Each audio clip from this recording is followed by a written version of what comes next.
But a growing number of critics are calling the film's depiction of President Lyndon Johnson and his relationship to Dr. King problematic. The film portrays Johnson as reluctant to back King's actions in Selma and tentative even to push for voting rights measures as quickly as Dr. King wants him to. Let's watch a clip from the film. We want federal legislation granting Negroes the right to vote unencumbered.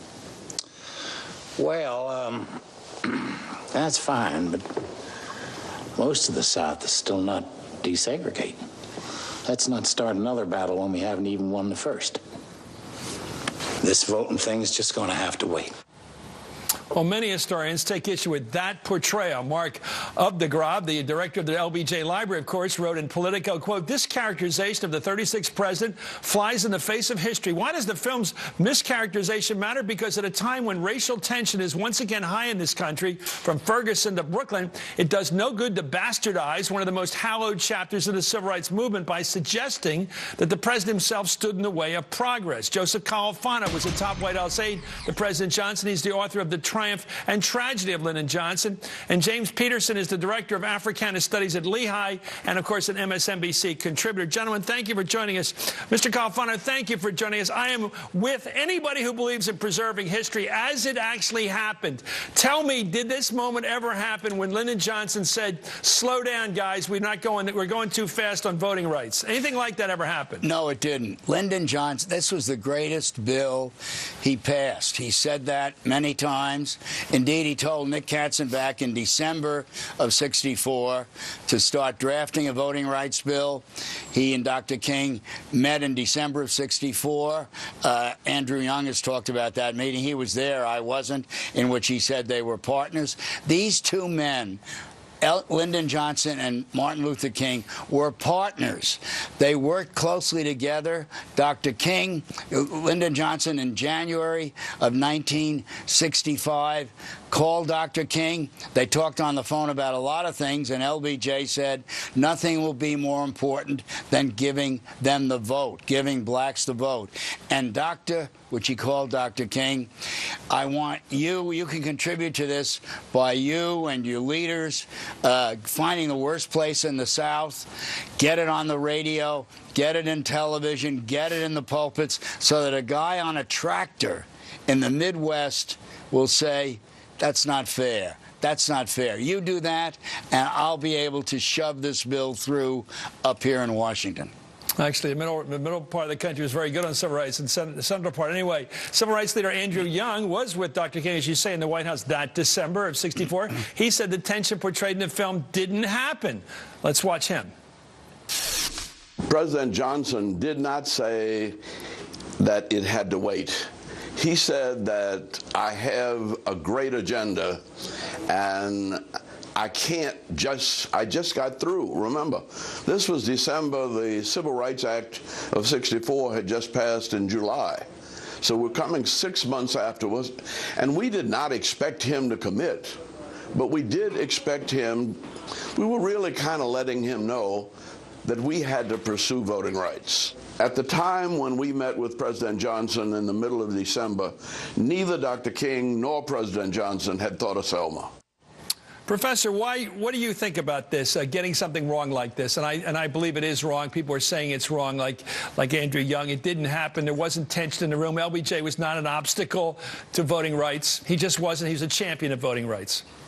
Well, Mr. Young's comments also include the fact that President Johnson was interested in prioritizing other things at that time. That doesn't mean he was necessarily against it, but the entire country in some ways, particularly white America, was reluctant and measured about these issues because of the tension in that particular moment. But I have to say, Chris, that for me, this was an unremarkable aspect of the film in many ways, because the film is not about LBJ. And in fact, the filmmaker, Anna DuVernay, has said that she didn't want to make another quote-unquote white savior feature film, which is her sort of harkening back to the ways in which history has gotten reported in films like Lincoln or Mississippi Burning. And so she is deliberately pivoting towards the collection of leaders. And I think that's what's most important, Chris, that this is a film that's not just about MLK. This is a film that's about Coretta Scott King's role. It's about Anna Lee Cooper's role. That doesn't sound like an academic view to me. It's about Diane National.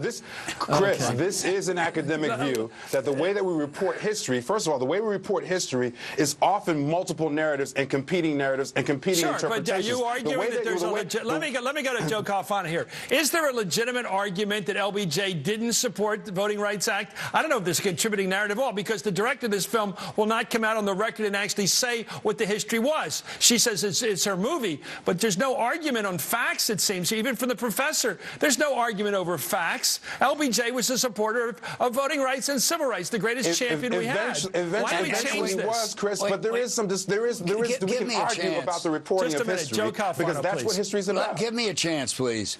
Let's be clear on this. There were three great civil rights bills. Voting rights was one of them. The first came the Civil Rights Bill of '64, when LBJ's staff, right after Kennedy's assassination, said, don't go with that bill.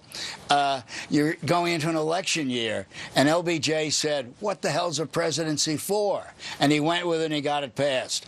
Voting rights was on his agenda. Sure, education was in that conversation with Dr. King. Yes. He points out there'll be billions for your people for education. There'll be billions for health care.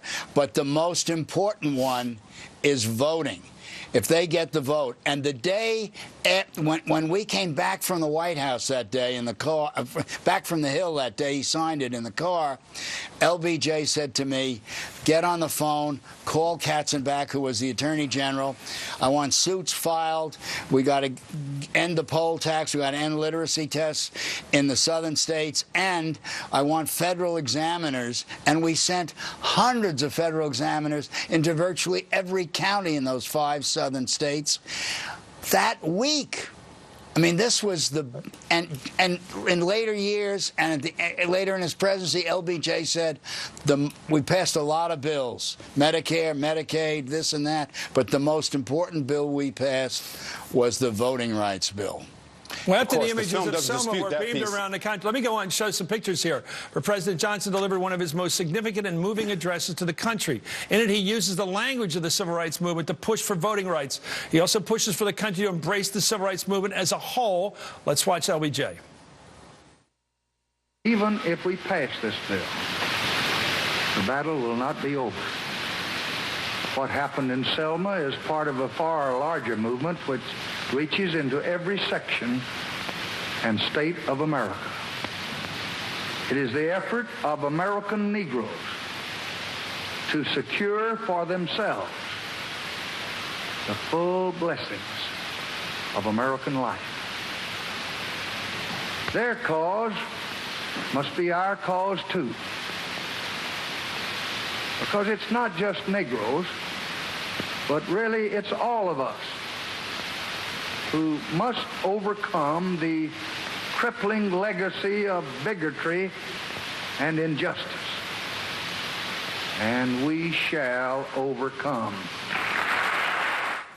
James, the Democratic Party lost the South because of that kind of statement. LBJ delivered to the white South the entire political history of the Democratic Party in the South because he stood for civil rights. Why take that away from him? Why is this seen as a zero-sum game by this film director? You can't give Dr. King enough credit if you give LBJ any. They both deserve it. There's only one guy that gets the holiday in this country's history. That's Dr. King. What's the reason to put down LBJ to supposedly to help the legacy of Dr. King? I don't get it.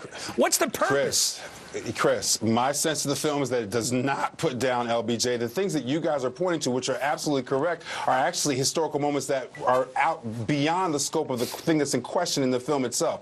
But I don't think this film is about LBJ, and I don't think it's about MLK. I think it's a dramatization of the events of Selma so that people can better appreciate the collection of leaders that work towards the civil rights movement. Watch it. And that in and of itself that in and of itself, for me, Chris, is a very, very important aspect of the film. And so we can debate. Can I finish, please? We can certainly debate the timing and the ways in which LBJ supported civil rights, but this film is not about that. The most important thing about that whole story of Selma is it was another example of an incredible partnership before this president that started out in the South and this great civil rights leader. They were partners.